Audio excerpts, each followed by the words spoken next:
조합제 TV 시청자 여러분 안녕하십니까. 2025년 9월 9일 오후 2시입니다. 요사이 민주당이 대통령보다 앞서서 정부 조직을 거의 신생국가에서 무슨 정부 수립을 할 때 하는 식으로 뒤집어 엎고 폐지하고 합치고 하는 이런 일을 하고 있습니다.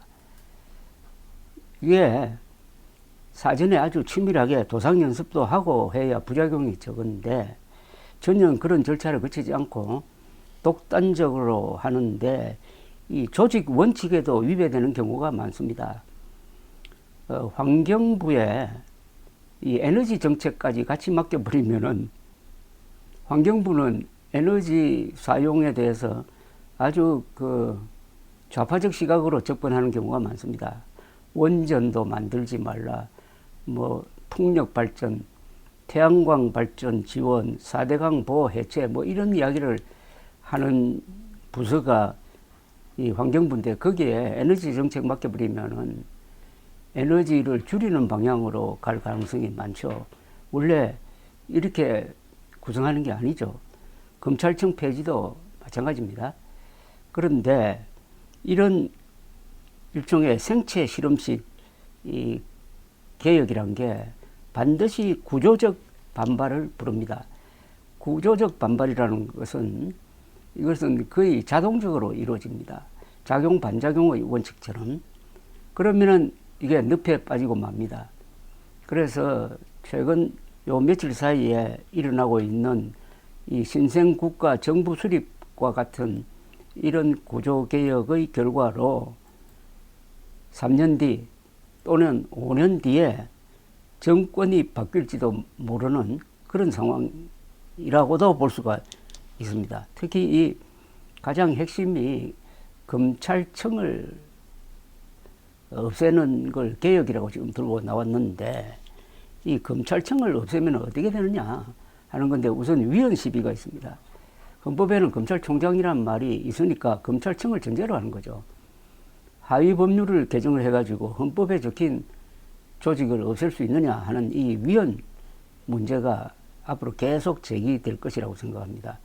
그리고 수천 명의 검사들이 수사권이 없어지면은 기소 그리고 공소유지에만 참여하게 되는데 그러면은 아주 어려운 수사를 그동안에 검찰이 주도해 왔습니다. 기업에 대한 수사, 정치인에 대한 수사, 그리고 진흥범죄에 대한 수사, 그리고 조폭 또는 마약 또는 국제범죄 거기에 전문 인력이 수천 명이나 되고 그 사람들은 70몇 년 동안 이어져 온 이 수사의 노하우를 이렇게 축적해 가지고 있는 집단입니다. 그런 사람들을 그냥 페이퍼워크나 하고 법정에 나가서 공소유지나 하라고 하면은 경찰이 그걸 메울 수가 있느냐는 겁니다. 경찰은 살인범 잡고 폭동 진압하고 소매치기 이런 거는 잘해요. 그러나 검찰의 수사 영역과는 조금 멀리 있는 경우입니다. 이 체력으로 하는 것과 머리로 하는 것은 다르죠. 그러면 득볼 사람이 누구냐 하면 범죄자입니다. 피해는 누가 보느냐? 범죄 피해자죠. 이러면 또 재판이 길어집니다. 이런 식의 이 검찰 그리고 경찰에 갑작스러운 변화를 가져오면은 수사가 늦어지고 연동되어 가지고 재판도 늦어집니다. 그러면 피해보는 사람은 국민들입니다. 이게 실시하고 나서부터 서서히 나타나는 게 아니라 바로 나타날 것이라고 생각합니다. 그러면은 고치면 되지. 부작용이 있으면 고치면 되지. 이런 식으로 이야기를 합니다.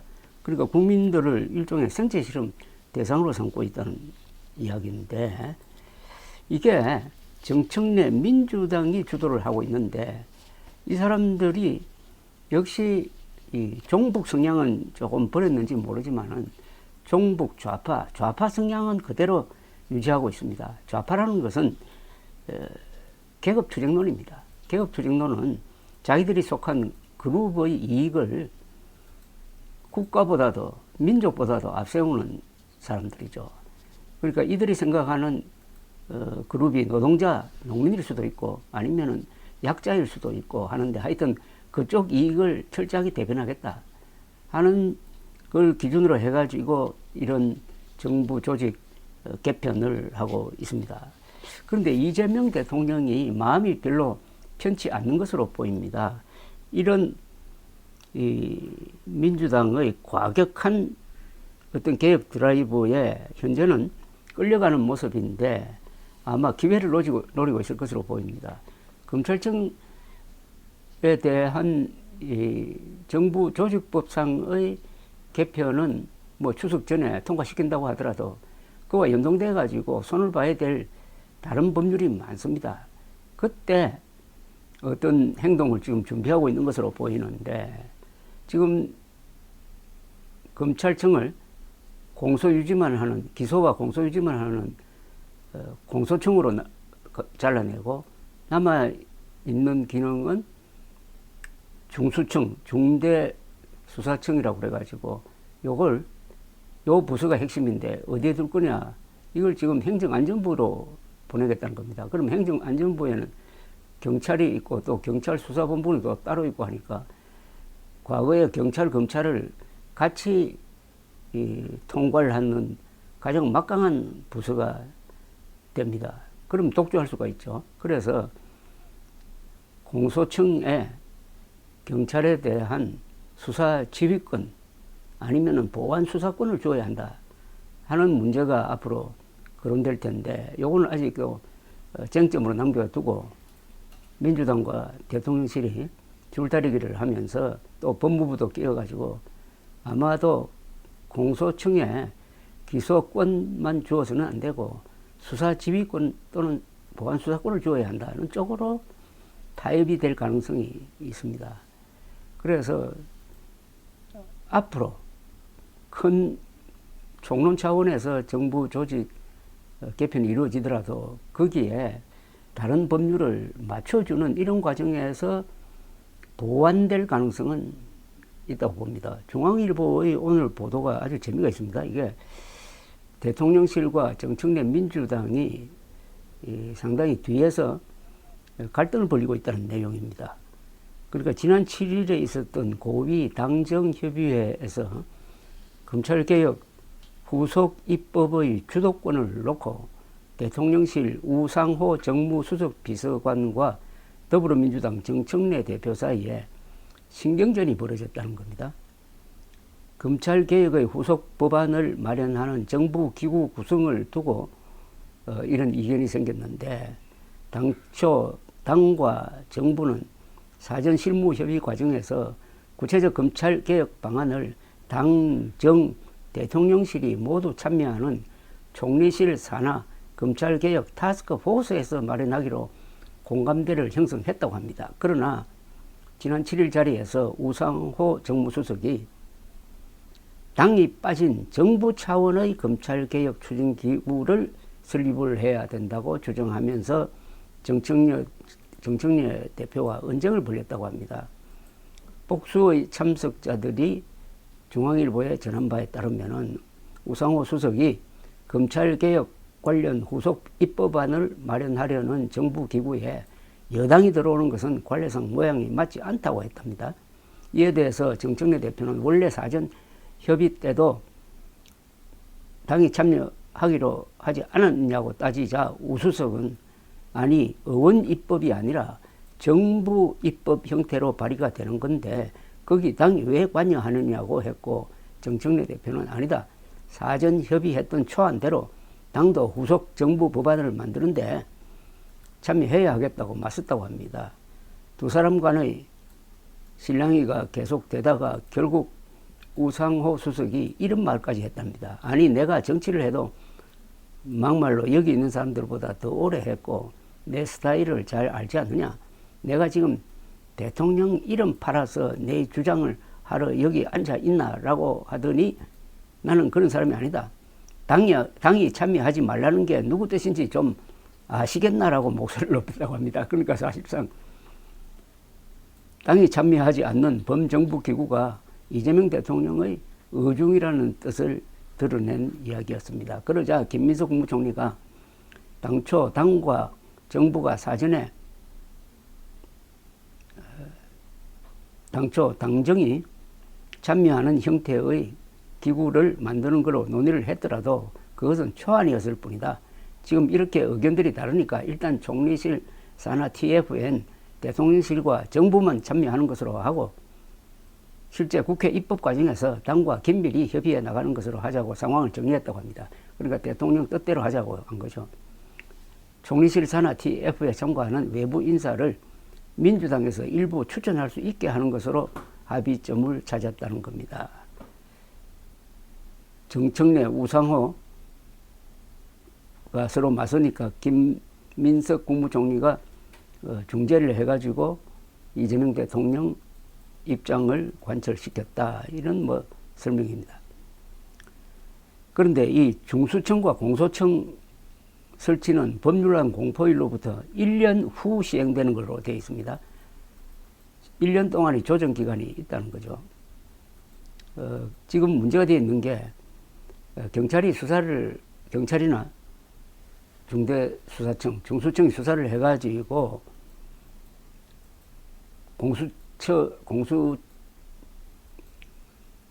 공소청입니다. 공수처가 아니고 이름이 자주 헷갈립니다. 공소청, 공소를 담당하는 기구로 보내면 그 공소청에는 이제 검사들이 있습니다. 그러면은 경찰이나 중수청이 수사한 것을 아무 손을 대지 않고 기소 여부만 판단하느냐, 아니면은 다시 수사한 쪽에 이건 좀 미진하다, 바꿔라, 아니면 보완하라 하는 권한까지 주겠느냐. 이 보완 수사권 또는 그보다 더 센 수사 지휘권을 공소청 검사들에게 주느냐 안 주느냐, 이게 또 남아 있습니다. 아마 앞으로 행정안전부가 경찰 플러스 과거의 검찰 수사 기능까지 가져갔으니까 법무부는 그 수사에 대한 통제권이 있어야 이게 균형이 맞는다, 견제가 된다 하는 논리를 앞세워 가지고 법무부에 속한 공소청에 과거 검찰이 가졌던 수사 지휘권 내지 수사 보완권을 주자 하는 쪽으로 아마 논의가 진행될 것으로 보고, 이게 이재명 대통령의 뜻으로 보이기도 합니다. 다른 정부 조직 개편에서도 여러 가지 문제가 생기는 것은 사전 충분한 논의 없이 정권을 잡아서 지금 내란 특검 등 수사 열풍이 불고 있고, 이런 과정에서 국민의힘은 사실상 내란 정당으로 찍혀가지고 코너로 몰려가지고 무력화되었으니까 당연히 못할 게 없다라는 식으로 지금 밀어붙이고 있는데, 유일한 견제 세력이 보니까 국민의힘이 아니라 지금 이재명 대통령인 것 같습니다. 이런 일은 아주 과거에 좀 드물었어요.